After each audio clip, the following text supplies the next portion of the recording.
Are you ready to learn about unlocking the hidden superpowers of your workforce? My name is Amy Ballantyne. Welcome to Power to the People Pleasers. I'm so excited to have my guest, Andrew Leith, here. Welcome, Andrew. Hi, Amy. Thank you so much for having me. Well, you know what? I am pumped to have this conversation. I know you've got a really juicy story and so many nuggets of wisdom that are bound to come out today. But before we jump out into that conversation, I'd love to know, have you ever been a people pleaser? And if so, how did that show up in your life? Yeah, I think from a very young age, I've always been a people pleaser, although I'm not sure I ever called it that, but definitely have been always vying for other people's acceptance and affection and doing my best to, lift people up. As I've gotten older in life, I've really realized that I have not always gone about that the right way. And so sometimes just because you have the right intentions doesn't always mean that you're having the right impact on people. So as I've grown and matured, I've understood some ways that I could have been a better people pleaser or a different people pleaser, and I'm sure we'll talk about that. Awesome. Well, on this show here, we're empowering people to learn to say no and to take care of themselves as well. And I'm curious, you have a really incredible story about finding your or realizing your superpower. Do you want to jump into that? Sure. Yeah, I guess from a very young age, I've always been a really boisterous person. I think a little bit differently. I'm what you would call an out of the box thinker. There wasn't always a place for that in my life. And so over time, I sort of started conditioning myself away from some of those superpowers, I guess you could say. And so in business, I was really focused on being perfect and being infallible and being dependable, but wasn't necessarily being focused on being personable or being approachable or potentially even maybe the most supportive leader that I could have been. So going through a late life ADHD diagnosis really helped me to understand a different perspective on leadership and understand that had someone been able to take me and potentially groom me towards some of my superpowers rather than, providing me tasks that had me gravitating towards my kryptonite, I really might have been able to find my stride even sooner. And I think this has sort of been the catalyst for this new journey for me, helping people to find their stride as leaders, to not lead their teams, but lead the individuals, to be able to uncover their individual superpowers that they might not even be aware of. Very, very powerful. And before we go any further, I want to share your bio so that the individuals on the listening know how awesome you are and why they want to keep listening. You're a pioneering business executive whose surprising journey of professional and personal growth has been shaped by turbulent waters of his voyage. You founded Octant Executive Advisory Group, and this is a business and leadership development firm. Your professional journey includes senior leadership roles for revenue organizations in technology, software, and advanced manufacturing industries, where you honed your experience in leadership and sales. And I'm excited for us to continue jumping into this discussion here. So, how when you think about working with these leaders who have teams of people, how do you suggest they support and unlock the superpower of the individuals around them? Yeah, I think the first thing is to acknowledge and understand that there are unique ways of thinking out there. So, in a number of ways, and I know you're familiar with this, Amy, is we utilize assessments to help people benchmark sort of where they are on their specific journey, whether that's as a communicator or as a leader. And ultimately, that allows us to formulate ideologies in their brain that allows them to see the inherent differences between their employees and utilize those. So one of the things that I speak to is an analogy of the hypercar and the tractor. And I think you and I have talked about this before, but precognitive bias would tell us that we tend to look at the world through the lens that we have. So when we're a hypercar, we tend to look at other people's as high performers that don't take downtime, and maybe even seeing things like downtime as weakness. Whereas when we're a tractor, we're steady, dependable, we're in it for the long haul. People are focused on longevity. And then in there, we have millions of different types of thinking. So not just the hypercar and the tractor, but we've got people that are, hyper assertive, people that are hyper analytical. And then when we take something like neurodiversity and throw that into the mix, it opens it up even further to this, inconceivable multitude of different personality and communication types that all have their own superpowers and kryptonites. And some of these people are through their journey. Some of the people are in the middle of their journey, and some of the people haven't started their journey yet. So as leaders, it's not about us trying to diagnose people or tell people what they have. It's about us acknowledging that different people absorb information in different ways, and that we should put different levels of expectation on people based on their capabilities. And we might find that the results we get when we do that are exponential to what we're currently receiving from them. Yeah. Yeah. And I'd love to know if we can take a very practical experience in the workplace, such as the meeting, businesses, organizations have thousands and thousands of meetings. Yeah. How would you say we can unlock superpowers or utilize superpowers better in that environment? So I think one thing that happens a lot in meetings is people aren't conscious of how other people receive information. So we tend to have a unilateral communication style as opposed to bilateral or multilateral, where, maybe some people prefer to read, maybe some people prefer to hear, maybe some people prefer to do. And by encompassing all of those different types of learning styles into a singular session, we can sometimes help people to, again, gravitate towards their superpower and realize that they have more of a voice to contribute in a situation, as opposed to, me personally, I don't get a lot of, directions are something that I have a hard time with. So if someone verbally communicates directions to me, honestly, it's useless. So in those situations, someone choosing to write a map or pull out a piece of paper immensely helps me to grasp the concept that they're trying to help me to understand. And I feel like that's a very dumbed down analogy, but it's a great analogy for a business situation where we quite often put a PowerPoint in front of people and expect them to absorb information that way. But maybe it's better if we allow them to walk through the process themselves, or whether we have a conversation that allows them to absorb that information in a different way. And understanding as a leader that there are multiple ways that people absorb information allows us to provide those resources back to our team. And, this gets into the conversation of accommodation. And I know that that's kind of a hot topic right now with what's going on in the world with DEI. But my thoughts on accommodation is not that we just are giving people resources to get them to the status quo. It's that we're providing the resources and environment to help people flourish and become their best selves, better than even the person that we hired, better even maybe than they perceive themselves. And it's the true leader that helps someone to reach a new height that they didn't even see. Ultimately, that, in my opinion, tells us the quality of that leader. Well, and I absolutely love what you're saying here. And I think that when leaders start to recognize that making these accommodations, as you're saying, helps people tap into their superpowers and tap into the even more greatness, this only allows for even more success as an organization when all people are playing at a higher level, right? 100%. And I come at things often from the revenue side of things, as you mentioned during the biography portion. I am a recovering revenue executive, so I start the conversation there. And you know what? If senior leaders really don't care about making it a better workplace for their employees, if they really don't care about creating environments that are conducive to the personal well-being of their individual employees, then they should care about the fact that all of those things also lead to heightened productivity and increased revenue generation. Yeah, I'm glad that you brought that up. So what would you say is the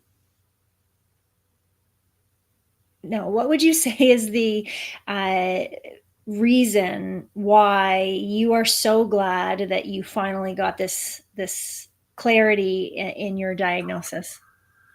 It has provided a wealth of clarity in my own life and then in my external perspective, especially when it comes to leadership. Imagine that I lived 42 years of my life without understanding that I was neurodivergent. So I always thought I was the problem. And I always thought that I needed to adapt myself and change myself to fit into the neurotypical rule set that was being provided in front of me in the corporate environments that I was working in. And it's only been since I've come through my diagnosis that I realized that I'm great, that I like myself, and that other people maybe like me too, and that I don't need to continuously mask myself as some other human to have the respect of my peers. And ultimately, that it might have actually been my biggest shortcoming, not allowing my creativity, my genuine curiosity, my personality, my exuberant personality, and ultimately my vulnerability to come through in my leadership. So I was asked on a show a couple of weeks ago about, what are the three things that I think all leaders need to exhibit. And as much as I could give you the laundry list that we've all heard before, ultimately it's understanding the value of creativity in the workplace. It's being approachable. It's being vulnerable. It's being a member of your team. And finally, it's understanding the individual strengths of everyone in your command. And I think those three things, wow, I would have been a much more effective leader. And I was an effective leader, but I think I would have been a more inspirational leader. And I think ultimately, is that not, as leaders, what we're trying to accomplish, is to inspire people? Yeah. Wow. I'm curious, the listeners of this podcast identify with the idea of being a recovering people pleaser like myself, someone who's said yes way too often, way too many times at the expense of my own growth. And I'm curious how that integrates here with this experience you're talking about. I'm someone that I respect and listen to their words very closely. I think that you do as well. Simon Sinek taught me a lesson. I was out on a walk listening to one of his podcasts, and he was talking about people pleasers. And he was talking about how great people pleasers are. And then he kind of threw some shade my way and said, the problem with people pleasers is that quite often they don't allow other people to be people pleasers. He said, did you realize that as a people pleaser, you're probably robbing others of the joy that you receive when they allow you to help them, but you're not allowing other people to help you? And that was when I stopped and I really realized that that's where I missed the ball, was in being vulnerable. And I was always the person offering my assistance to other people, but I didn't realize until that exact moment that what other people really needed from me was for me to be vulnerable and me to allow them to be people pleasers. And that was a really big awakening for me. It was a really big awakening. And this is the year where I've decided, I call it the year of reciprocation, the year where I've decided that I am going to call out the favors, that I am going to take the handouts, that I am going to confide in my tribe and allow them to lift me up, as I have tried for so long to lift the people around me up. And it's been really gratifying. I've joined a couple of associations and really just dove in head first and have found a wonderful connection with so many people there.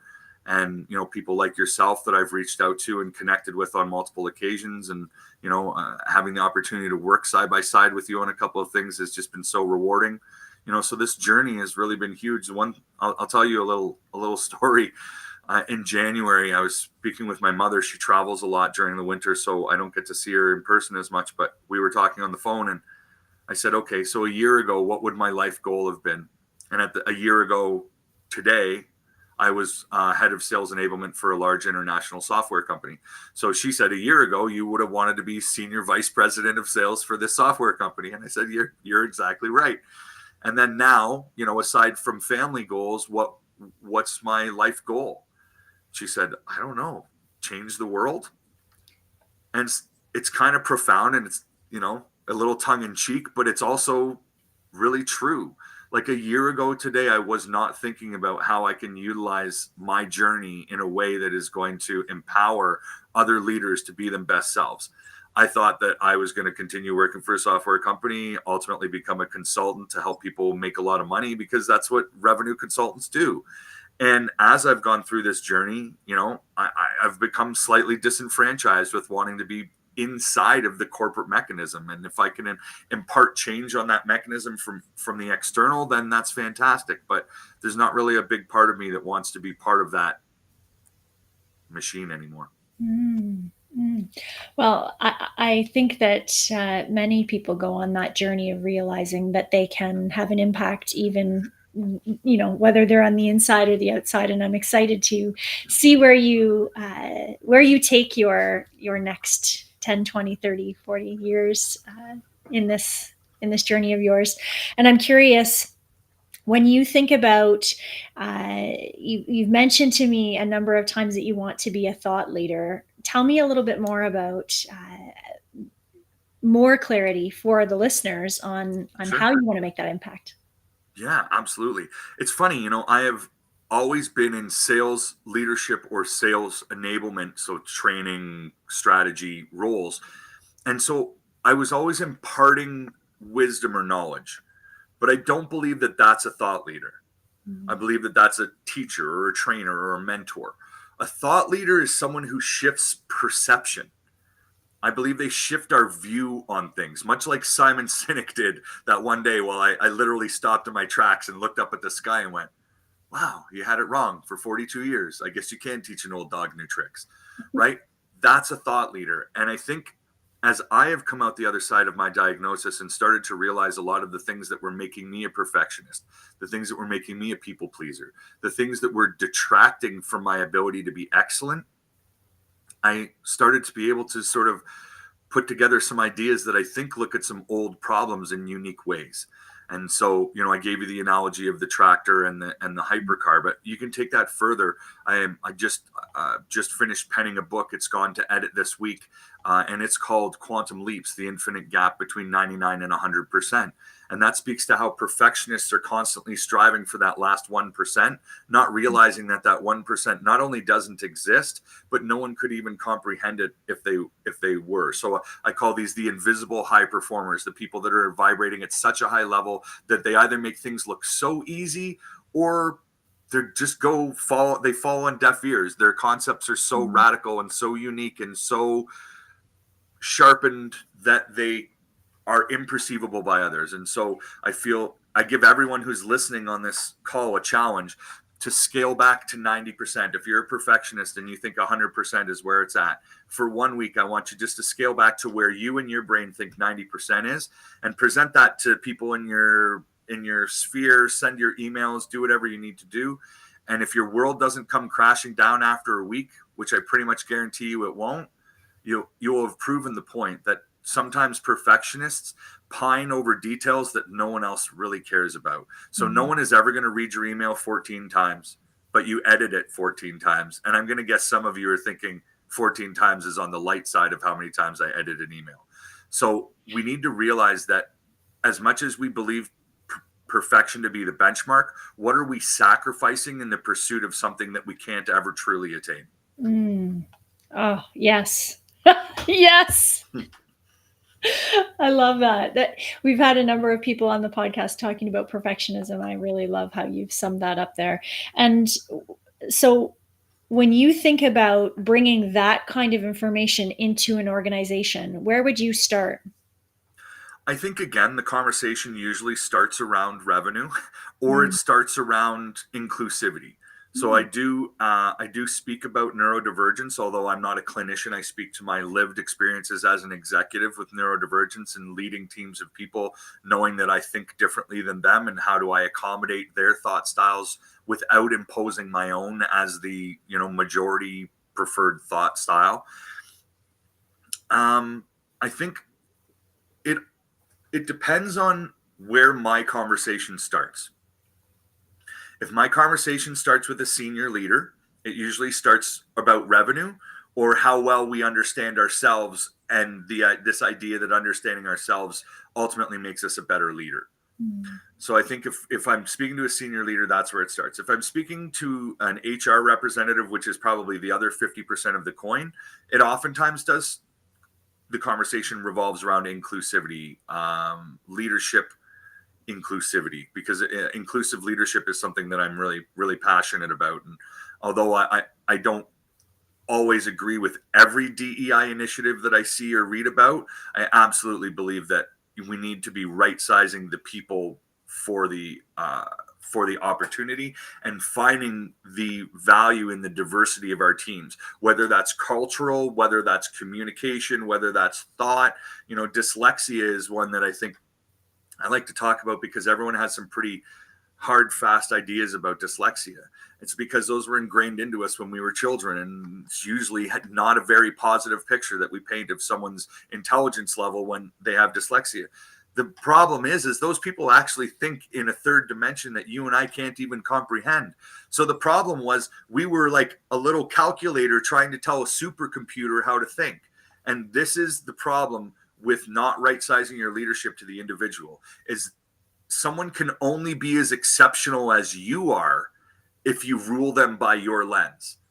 However, if you ask enough questions to understand what their lens and scope of capability is, all of a sudden you may realize that you've gone from creating baskets to creating rocket ships overnight. And I feel, for me personally, had I had a leader that had pulled me aside and said, wow, we've got to figure out how to temper some of this energy. Those big ideas are great, but you have no idea how to present them. Let's figure this out. That leader would have had the level of allegiance that no one's ever had for me, for one, but they also would have had an unlimited supply of rocket fuel. And instead, they probably got momentary visions of excellence bookmarked by depression and anxiety. Yeah, because you weren't being encouraged forward. Yeah. Right. Yeah. To go back to something I said before, I was never the problem. I was just in the wrong places. And if we think about that, think of something in your mind that has so much value and now put it in the wrong environment. And how much value does it have? Let's take that tractor and Ferrari or hypercar analogy. If I put a hypercar in a field with a plow behind it, what's the value of that hypercar? If I put a tractor on a racetrack next to hypercars, what's the value of that tractor? Right? We diminish people's values by pigeonholing their capabilities. Yeah.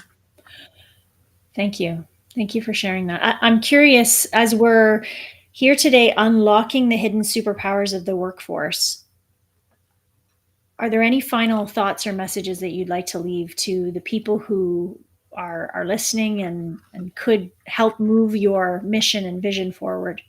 Yeah, absolutely. I think this all starts with a conversation. So if you're having the conversations internally, let's take a moment to celebrate that. If not, Amy, myself, and a multitude of other people would be more than happy to help you start those conversations within your organization. But to your point, Amy, it's important just to start having the conversations. And once we do that, it's amazing the ripple effect that can happen. And so many organizations are trying to decide how much budget they should allot to DEI or inclusivity or this or that, or check the corporate box. And they don't realize that by just starting a transparent discourse about it, they're making the right steps in the right direction. And that doesn't cost a thing. Aside from that, you can create safe spaces in your organization, things called ERGs, which are employee resource groups, fantastic opportunities for people within your organization to come together. It's the organization's job to create that safe space without someone putting up their hand. So Tuesdays from 10 to 12, why don't you just book out one of the meeting rooms and allow people to congregate there, and whoever ends up showing there and wants to have a conversation about whatever it is, maybe an employee resource group comes of that. You've got a visible or invisible minority group that's in your organization that could utilize the shoulder, the strength, the camaraderie of the other people in your organization. And to not offend anyone, I'll use the example that I quite often use, which is Australian expats. So if you have a large group of Australian expats in your organization, there's probably a good chance that they don't understand a lot about our culture or our workplace culture or how to communicate or a number of different things about life here in North America. So we need to provide an environment that allows those people to have those conversations freely, transparently. So obviously you probably don't have Australian expats working for you, but you can think about other visible or invisible minorities that could potentially appreciate having those safe spaces. Aside from that, bringing in someone to educate your organization on these things. Again, Amy and I are both free for lunch and learns, for breakout sessions, for keynote speeches, because it's just important to start the conversation. So let's do that. Reach out to me directly, reach out to Amy, and I'm just happy for anyone that takes that first step in acknowledging the fact that they have the Justice League working for them. They just have to uncover those superpowers. Oh, I love that analogy. I frequently think that one of my gifts is seeing greatness in other people. And I'm excited for you to help all of these leaders, to help them see the greatness, these superpowers within their organizations. And I'm so grateful that you were able to be here today. I'm going to drop all of your links, your website, your social media into the show notes. And I really, really am so excited for your journey in unlocking the superpowers of so many people in this world. So thank you for being here today, Andrew. Amy, thank you so much. I really appreciate it. And to all the listeners, I look forward to following your journeys as well. And let's step together into our infinite selves and walk that path together. Yes, amazing. And to the listeners of Power to the People Pleasers, thank you so much for tuning in once again. Please stay tuned for the next episode coming soon. Have a great day.